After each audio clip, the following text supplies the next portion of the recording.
Hi pre-calculus, well welcome back. We're on our second video lesson. Hopefully it's going well for you guys at home, taking notes, and that you're able to kind of keep up and understand the notes, and you're able to do the assignments. I've been getting some feedback. I'm trying a couple new things.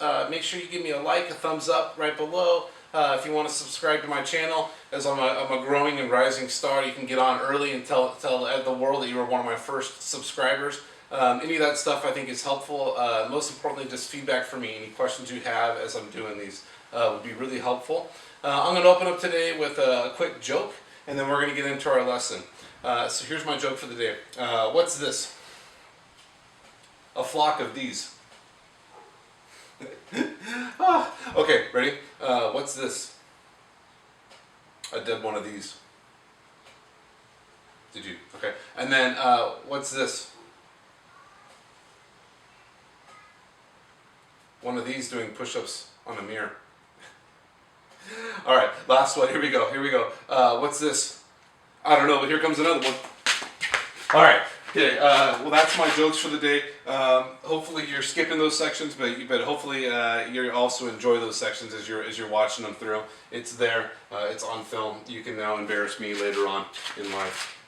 Okay, so today we're getting into double angle formulas. So what we learned about on our last video, we learned about, I was going to say yesterday, but it was probably a couple days ago for you guys, is we learned about sum and difference formulas, where we took, for example, something like sine of u plus v, and we had two angles being added, and we were able to break that apart into a sum formula. We were able to pull it apart.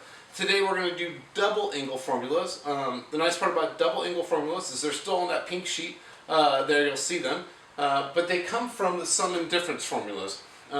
And so what I'm going to do is I'm going to show you kind of a breakdown of a little bit of it. For example, sine of 2 theta. We call this a double angle because it's 2 times an angle. And really the way that we break down the formula that we learned for the double angle formula is that sine of 2 theta really just means sine of theta plus theta. Well, you'll notice this really very closely follows the pattern of sine of u plus v, where this broke down into sine of u cosine of v plus cosine of u times sine of v. Alright? But here u and v are both theta for the double angle formula. So this will break down into sine of theta times cosine of theta plus cosine of theta times sine of theta.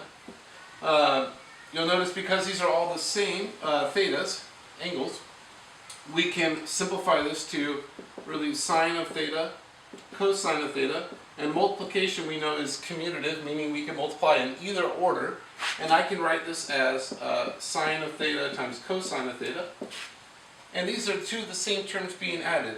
So just like if I had x plus x, I could write that as 2x.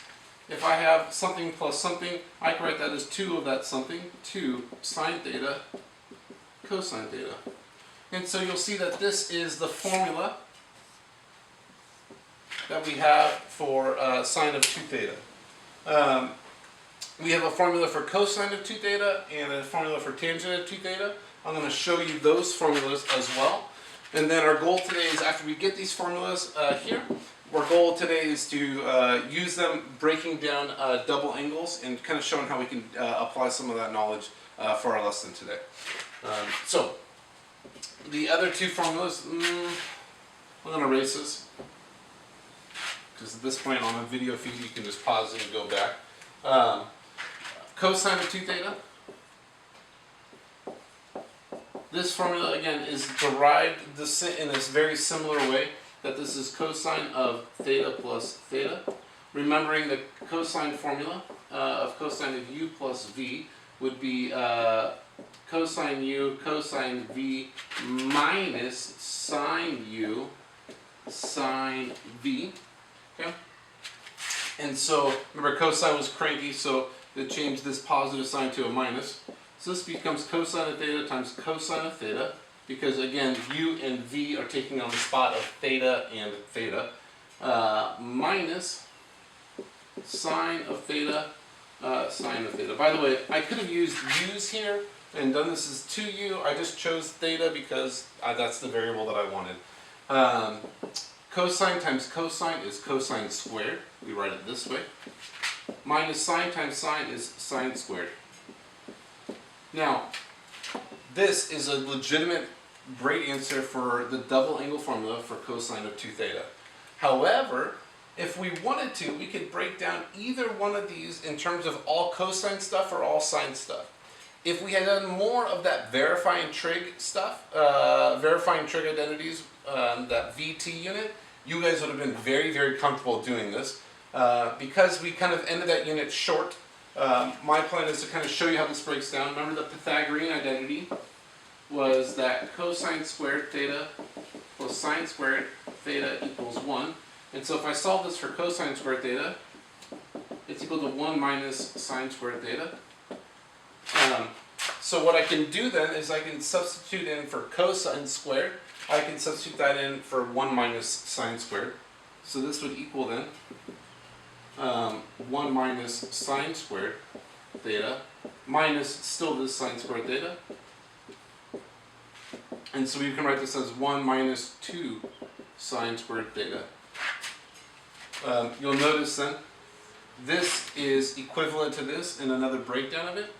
And we could do the same thing. We can take we could solve this equation for sine squared and put this all in terms of cosine squared. If we do that over here, if I solve this equation for sine squared, I would get sine squared theta equals 1 minus cosine squared theta by subtracting that over.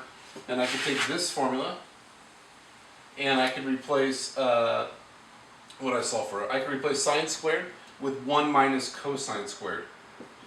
So I got cosine squared theta minus parentheses 1 minus cosine squared theta. Parentheses is important here because it'll distribute. It'll make this positive 1 negative and this negative go to a positive. So cosine squared plus 1 more cosine squared is 2 cosine squared theta minus 1. And you'll see you'll have all three like iterations, all three formulas here for cosine of 2 theta.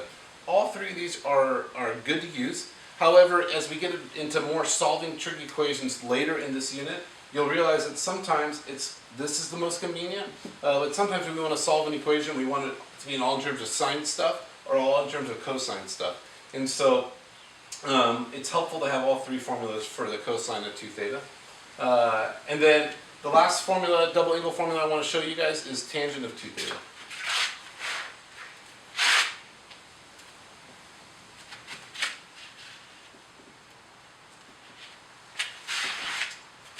For tangent of 2 theta, we show the formula, or we teach the formula exactly the same way. And remember that tangent of u plus v was equal to tangent of u plus tangent of v divided by 1 minus tangent u times tangent v. Okay? And so for this formula here, this will break down as tangent of theta plus tangent of theta, because again u and v are taking on these two angles. 1 minus tangent of theta times tangent of theta. In the top, tangent of theta plus tangent of theta is 2 tangent of theta. And in the denominator, tangent of theta times tangent of theta is 1 minus tangent squared theta. And so this then would be your double angle formula for tangent of theta. Alright, so now that we got those three double angle formulas, what we're going to do now is we're going to try to use them to solve different examples. Up here I have our first problem. We're going to try to find the exact value. We're given this triangle. It's a right triangle, and it's a 3, 4, 5 triangle. So this side's 3, this side's 4, and this side's 5. And then they're going to ask us questions about this as far as double angle goes. So the first question they're going to ask us is they're going to say, hey, we want you to find sine of 2 theta. And so if I want to find sine of 2 theta, what I need to do is I need to use the double angle formula that we just proved. And all I do is I say, well, sine of 2 theta is equal to 2 times sine of theta times cosine of theta. Well, sine of theta is easy for us to determine. Sine of theta, remember, is the opposite over the hypotenuse, so that would be, from this triangle's perspective, 4 over 5. And cosine of theta is the adjacent over the hypotenuse, so that will be 3 over 5. When we have fractions, we multiply them, we multiply across. You can make this a 2 over 1 and just multiply across. 2 times 4 is 8. 8 times 3 is 24. 1 times 5 is 25. That's sine of 2 theta. They could ask, for example, a different one. Let's say they ask us like tangent of 2 theta. For tangent of 2 theta, again, we're going to take the same triangle as the given information. They're going to take the double angle formula for tangent and go ahead and break it down. So notice, again, we don't know what theta is as an angle, and we surely don't know what double that angle is. So if this angle was 28 degrees, then we don't know any information about it when it's 56 degrees, because these sides will all kind of change. So tangent of 2 theta breaks down this way as 2 times tangent of theta divided by 1 minus tangent squared of theta. That's going to be 2 times whatever tangent of theta is divided by 1 minus tangent squared. Tangent being the opposite over the adjacent, so opposite being 4, adjacent being 3, so tangent of theta should be 4/3. So this should be 4/3 here, and this will be 4/3 here. Again, multiplying here, we multiply across, this is really a 2 over 1, so I should get 8/3 divided by 1 minus 4/3 squared. When we square a fraction, we square the numerator and we square the denominator. 4 squared is 16, 3 squared is 9, so I got 16 over 9. 1 minus that would be 1 is the same thing as common denominator as 9 over 9. So when I have 9 over 9 minus 16 over 9, sorry, I'm going to get a better 6 in there. When we subtract fractions, we subtract just the numerators. So 9 minus 16 is negative 7 over 9 here. So then I got 8/3 divided by negative 7/9. I say this over and over and over in my class, that dividing by a fraction is the same thing as multiplying by the reciprocal. So this will go up to 8/3 times the reciprocal, which would be times negative 9 over 7. These threes, you can reduce ahead of time or later. These threes will reduce out. So we'll have just a 3 left over. 8 times 3 is 24, so I got negative 24 over 1 times 7 is just 7. And so negative 24 over 7 is my final answer. Alright, so we're ready to move on to our third problem today. Our third problem is they're going to again ask us some information, sine of 2 theta or cosine of 2 theta or something like that. And they're going to give us some given information. Here they told us that cosine of theta is equal to 5 over 13 and that theta lies in quadrant 4. This is important, so when we draw our triangle, we make sure we get all the positives and negatives correct. Okay. So in quadrant 4, I draw my triangle. That means remember our bow tie, fun stuff. Our theta should be here. That cosine of theta would be adjacent over the hypotenuse, so this should be 5, this will be 13. And that my opposite side should be using Pythagorean theorem, or you could remember this is a Pythagorean triple. Either way, when you solve this, you should get this to be 12. And because it's in quadrant 4, we want to make it a negative 12. Alright? At this spot now, we should feel pretty equipped to go after the problem. So at this spot, I'm going to say hit pause on the video. Go ahead and try to do problem number 3. And then when you're done or you get stuck, you can go ahead and unpause the video. Alright, welcome back. Hopefully you're able to have some success here. Let's see. I know that sine of 2 theta is equal to 2 times sine of theta cosine of theta. This is my double angle formula. And so that's 2 times whatever sine of theta is and cosine of theta. Sine is opposite over hypotenuse, so negative 12 over 13. And cosine being adjacent over hypotenuse, or I could look, they already gave that information to me, 5 over 13. Multiplying fractions, we multiply across. Again, this is like a 2 over 1. So 13 times 13 times 1 in the denominator is 169. In the top, negative 12 times 5 is negative 60, times 2 is negative 120. And so we should get something like this. We can leave our answers just like that. That is outstanding and great for me. With that, let's move on to problem number 4. Problem number 4 is another one like this. So we'll see, problem number 4, what do they want me to do? Let's say they ask something like this. Number 4, cosine of 2 theta given. What am I given? Sine of theta is equal to 3/5.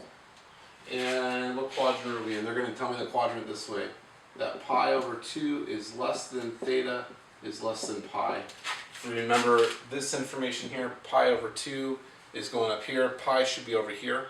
So it's this region here. We know we're in quadrant 2, this information. So I draw my triangle in quadrant 2. And before I fill this out, I'm going to pause myself. At this point, you guys should hit pause in the video. See if you can do problem number 4. Alright, welcome back. Hopefully you guys are having some success here. Hopefully you're pausing that video. If you didn't, pause the video, come back, do the problem, then check, okay? Okay, sine of theta, this will be 3/5, this will be 4. Because we're in quadrant 2, this is going to be a negative 4, because all my x values are negative here. Remember, this is representing the origin. So then, cosine of 2 theta, I can use any one of those 3 formulas and you'll get the exact same answer. If you don't believe me, try out one of those formulas. I'm going to use the one I have on the board just for convenience sake. So that's equal to cosine squared of theta minus sine squared of theta. So whatever cosine of theta is, whatever sine of theta is, they told me sine of theta is 3/5. I can confirm it on my picture here that it's opposite over hypotenuse. Cosine of theta is adjacent over hypotenuse, so that's negative 4/5. Squaring a fraction, this turns out to be positive anyways, so this ends up becoming 16 over 25 minus 9 over 25. And then subtracting the numerators, I get positive 7 over 25. There we go. We've got problem 4. And now we're going to get into a different style of problems. Alright, so here we go. We're on problems 5 and 6. We only have 8 problems total, so we're on our way through. We're more than halfway through the notes today. Here we go. We're going to rewrite the expression using the double angle formulas, and then you're going to evaluate that. So these are the types of problems where they're going to give us a problem that's set up like the right side of one of these double angle formulas, and our goal then is to go backwards and write it as a double angle formula. And when we do that, then we should be able to evaluate it like on the unit circle, with our knowledge of that. So let's try problem number 5. Problem number 5 says cosine squared of 105 degrees minus sine squared of 105 degrees. So what I do is I look at this formula, and then I look at my double angle formulas, and I try to make a good observation. And I see which one it looks like, and I go, oh, it looks just like this, except theta is 105 degrees. And so we're going to write it as cosine of 2 times theta. So what that means is that this is going to condense as cosine of 2 times theta. But my theta is my angle here. That's going to be 105 degrees. Well, 2 times 105 degrees, now we just multiply this. That's double this angle. So 2 times 105 degrees is 210 degrees. And now I need to do cosine of 210 degrees. 210 degrees is the same thing as, what's that, 7 pi over 6? So I can pull this back, and I know that it's going to be radical 3 over 2, the x value is on top. And because I'm in quadrant 3, it's my x value, it's going to be negative radical 3 over 2 here. After we get 5, I would love for you guys to hit pause. Try to go after number 6, 2 times sine of pi over 8 times cosine of pi over 8. Pause the video. I know it's getting kind of annoying, but get over it. I did some weird joke where I was throwing my arms at you guys. I know I'm getting really into the good dad jokes. I'm trying to get some more of those. I'll take submissions. Maybe I'll make it on the next video. But with that said, pause the video, try this one out, and then come back and see if you got it right, or when you got stuck, turn me back on. All right, so welcome back. I hope you guys got it. I was able to recognize this is like this same exact formula. So I know it's going to go into sine of 2 times my theta. My theta in this case is just pi over 8. And that's really like 2 over 1 multiplying in there. So when that multiplies in, 2 times pi is 2 pi divided by 8. That can reduce to pi over 4. And what do you know? Pi over 4 is one of our angles on a unit circle. So I do sine of pi over 4. I can evaluate that to be the y value at pi over 4, which is positive radical 2 over 2. We're in quadrant 1. Everything's positive and happy there. So there's problems 5 and 6. We have 2 more to go, 7 and 8, and then we are done for today. All right, we're back for the last 2 problems. Here we go. Our goal here for problems 7 and 8 is just to rewrite these trig expressions and using one of these double angle formulas to make them look a little bit simpler. So what we're supposed to do on problem number 7, which is 6 cosine squared x minus 3, is we're supposed to look at this problem and we're trying to then identify which of these formulas it looks most like. At first glance, it doesn't look like any of them. However, if you remember, I told you that the cosine one had 3 different formats. So that cosine of 2 theta was also equal to 2 cosine squared theta minus 1. Now, this is close, but it's not the same. So we go back to our good factoring skills. The greatest common factor we could take out of here, in order to make it look like this, would be we take out a 3. When we do that, I factor a 3, and I get 3 times 2 cosine squared x minus 1. And now, cosine squared x minus 1 is the same thing as 3 times cosine of 2x. Okay? Because cosine of 2x would break down into 2 cosine squared x minus 1. It's essentially using this formula in reverse, but instead of theta, they gave us x here. We don't need the parentheses here anymore, so we can just write this as 3 cosine of 2x, and we're done here. Before you guys start problem number 8, pause the video, try to think for a little bit. Is there any way you can make this look like one of those, and if you can rewrite this expression? When you unpause the video, we'll see the solution. Alright, hopefully you were able to get it here. I got this to be, this looks so similar to that one. I just need to rewrite the 8, and I'm going to rewrite the 8 as 4 times, parentheses, 2 sine of x cosine of x. This 4 times 2 is still 8, and I'm just going to group these terms all together. Why did I pull a 4 out? Because it left me with this exact that I wanted here. And so this will be 4 times, this will go to sine of 2 theta, but in this case, theta is x, so we get sine of 2x. All we're trying to do on problem 7 and 8 is rewrite trig expressions in a way that may look a little bit simpler. These are skills that are going to be helpful as we get to the later sections in this unit where we solve some more trig equations. I hope you guys are having a great day. If you have a question, type that in there. Don't forget to give me that thumbs up, that like there. It gives me some positive feedback. As well as if you have any other feedback or jokes you want me to share out with the class, you can message me on School Loop or and then I will try to share your joke and maybe even give you some credit. Until next time, guys, have a good one.